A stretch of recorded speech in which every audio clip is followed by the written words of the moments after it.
क्या आपने कभी महाभारत में कोई ऐसा नाम सुना है जो थंडर जैसा लगता है? ब्रीफ। क्या आपने कभी महाभारत में कोई ऐसा नाम सुना है जो थंडर जैसा लगता है? ब्राइट। क्या आपने कभी महाभारत में कोई ऐसा नाम सुना है जो थंडर जैसा लगता है? अनफॉरगेटेबल। आज मैं अमित औजास की बात कर रहा हूं, पांचाल के माइटी महारथी जो पांडवों के साथ खड़े थे। कुरुक्षेत्र की ग्रेट वॉर की कल्पना करो। हवा में लहराते झंडे, कौंच की गूंज, रथों के नीचे हिलती धरती। उस स्टॉर्म में अमित औजास पांचाल से निकलते हैं। बाउ स्टेडी। उस स्टॉर्म में अमित औजास पांचाल से निकलते हैं। Will unbreakable.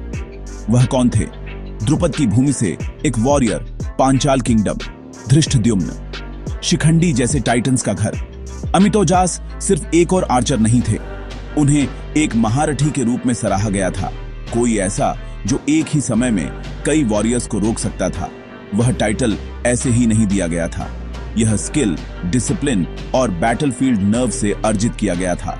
चलो सेटिंग करते हैं। पांडवों को स्टॉलवर्ट्स की जरूरत थी, ऐसे फाइटर्स जो गार्ड कर सकें।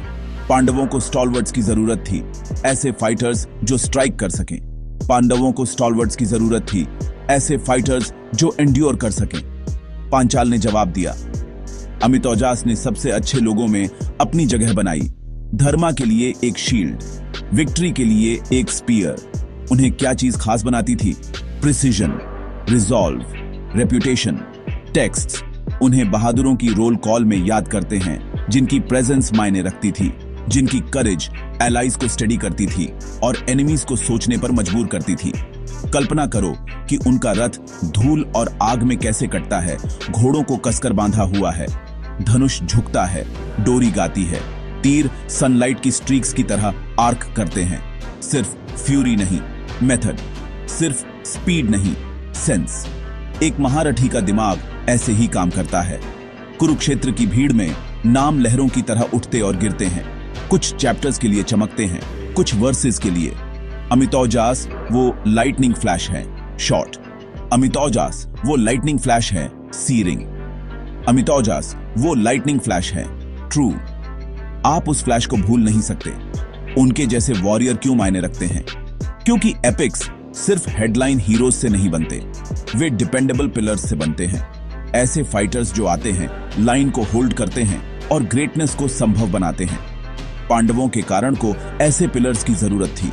अमित औजास उनमें से एक थे। वह पांचाल की लॉयल्टी के प्रतीक के रूप में खड़े हैं, एक किंगडम जिसने राइचसनेस के बुलावे पर झिझका नहीं। कमांडर्स, प्रिंसेस और वेटरन बोमेन के साथ उन्होंने वही ओथ ली थी, क्लीन लड़ो, फियर्स लड़ो, धर्मा के लिए लड़ो। शब्द के बारे में सोचो। अमित औजास, इमेजरेबल एनर्जी, बाउंडलेस स्प्लेंडर, यह फिट बैठता है।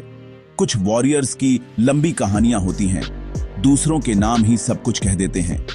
अगर आपने कभी सोचा है कि एक कोलोसल वॉर कैसे एक साथ रहती है, स्ट्रेटजीज कैसे काम करती हैं, फॉर्मेशंस कैसे नहीं टूटती, तो यह उनके जैसे स्टेडफास्ट वॉरियर्स की वजह से है। रोरिंग वर्ल्ड में क्वाइट कॉन्स्टेंट्स। तो अगली बार जब आप महाभारत पढ़ें और पांचाल का बैनर उठे, तो उसके बगल के आकार को याद रखें। काम, करेजस, कमिटेड।